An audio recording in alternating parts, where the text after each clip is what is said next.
Alright, in this video we're going to be looking at antiderivatives. We've talked about antiderivatives before. We're going to look at them in some greater depth. And antiderivatives are the same thing as definite integrals. So becoming fluent with both of these terms, which are doing the same thing, undoing the derivative. Alright, so before we get too much into antiderivatives, what I'd like to do is take some time to review derivative rules. So there's a bunch of functions here, and what I'd like you to do is just pause this video and go ahead and, given each of these functions, find their derivative. When you unpause, I'll go through and find those solutions. All right, well, the first one is a linear function, so the derivative is just k. Notice the c goes away because the c is just a constant. And then we have x to the n. Well, that's a power rule, so the n drops down, x to the n minus 1. Then the derivative of e to the x, just e to the x. Derivative of 1 over x. Ooh, whoops, sorry. I wanted you to do this.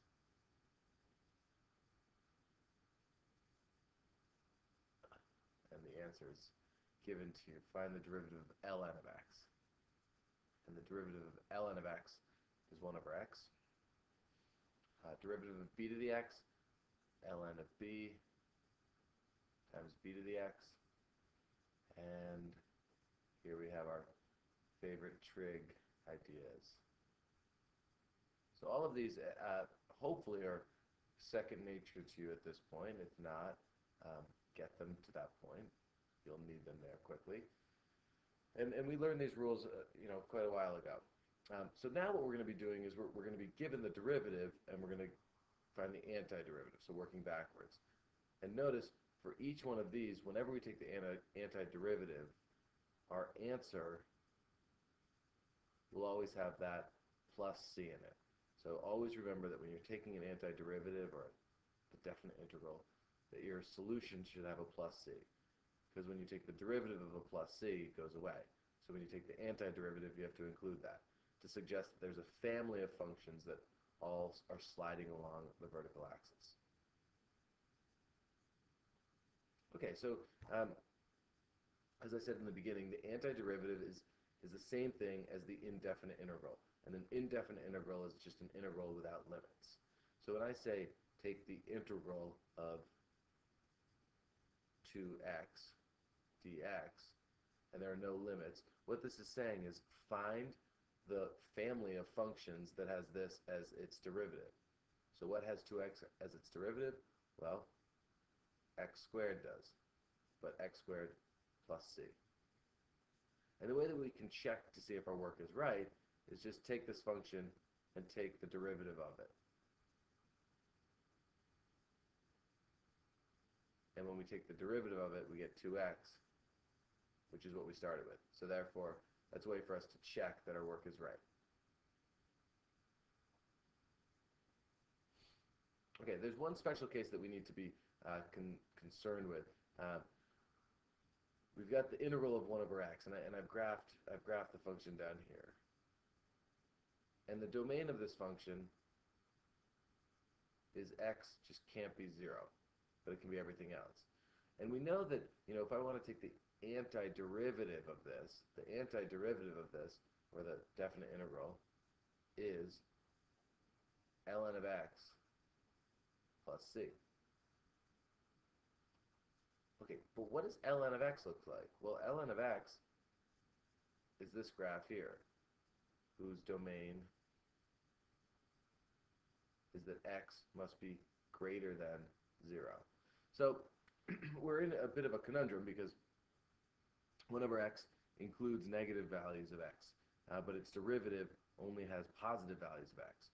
So what we do to accommodate that is whenever you take the derivative of 1 over x, whenever you're taking the antiderivative, whenever you're taking the integral, we put an absolute value here. And what that does, the ln of the absolute value of x looks like this. And now that symmetry that we see is exactly the same, or accounts for the symmetry that we have here. Okay, So I imagine there's probably a little bit of questions on this, but I'll leave that hanging for now, and when we get to problems later on, we'll wrestle with this idea. All right, so what we're going to do is just go through a bunch of examples of finding definite integrals or antiderivatives, whichever language you want to use. So this looks a little bit complicated, but we can rewrite it into much simpler terms. We could rewrite this as x to the 3/4. So our antiderivative, we need to add 1 to the numerator, doing the opposite of the power rule. So when we add 1, we get 7/4. But we want to have a coefficient of 1 when I take the derivative of this, so I need to write it as 1 over 7/4 plus c. Written a little bit nicer, we could write that as 4/7 x to the 7/4 plus c. And notice, if we were to take the derivative of this function, we would get that back. So this is correctly done. What about this function? Well, let's treat each of these terms separately. So the antiderivative of this would equal, well, what function's derivative is sine? Negative cosine. And what function has the derivative of e to the x? We can treat the constant separately. So it's just minus 2 times the integral of e to the x, which is just e to the x. And then not forgetting to put plus c.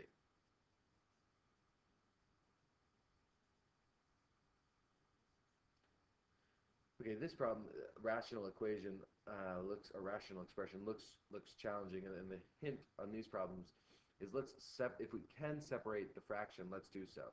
So when we separate it into x squared plus 1 over x, right away it becomes noticeably simpler. And when we take the integral of this, well, x squared is x cubed, and I need to take into account this number dropping down, so I put 1/3. And then the integral of 1 over x is ln of, remember we have to put the absolute value of x, plus c. And again, if we were to take the derivative of this, we would get this back, which we could then put into this form. Okay, last one. This requires you to recall some derivative rules, but just as a reminder, remember that the derivative of b to the x equals ln b times b to the x. So if I'm taking the antiderivative of this, I'm going to have a b to the x again, or 5 to the x. But I need to be able to figure out a way to cancel that part off when I take the derivative of this. So I put 1 over ln of 5 plus c.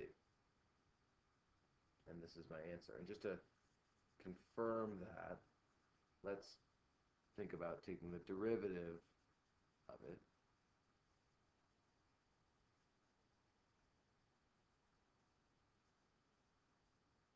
And when we take the derivative of that, we have 1 over ln 5 times ln 5 times 5 to the x, because this is the derivative of an exponential, and then plus 0, because c is the derivative of a constant, it's just 0. And there, it's very clear why we put that 1 over ln 5, because we see that they cross off, and what I'm left with is 5 to the x, which is what I should have. So this is my correct integral or antiderivative. So let's just look at what I want to do to finish this video. Let's think about the general case for all of these. So what I want you to do is pause the video and get the general antiderivatives.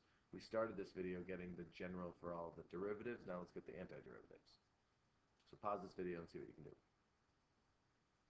All right, so the first one is let's write it in blue.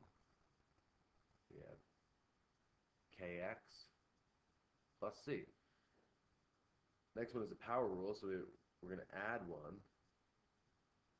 but then we have to divide by that power for when it drops down. Plus c. Always plus c. Always plus c. The integral of e to the x is just e to the x. So when you integrate e to the x, it doesn't change anything except for that plus c. Integral of 1 over x, well, we've seen this a bunch now. Ln of the absolute value of x plus c. And this is the example we were just looking at. We're going to get 1 over ln b times b raised to the x. And sine x, negative cosine x, and plus c, plus c, plus c. You always have to add the constant. You'll get dinged quite a bit of points if you don't. So just make that a habit. Plus c. Every time you're taking the integral. Plus c, plus c, plus c. Okay, that's it. That's what we're done. We looked at antiderivatives, introducing the idea, the terminology, definite integrals, and saw a bunch of examples. I hope this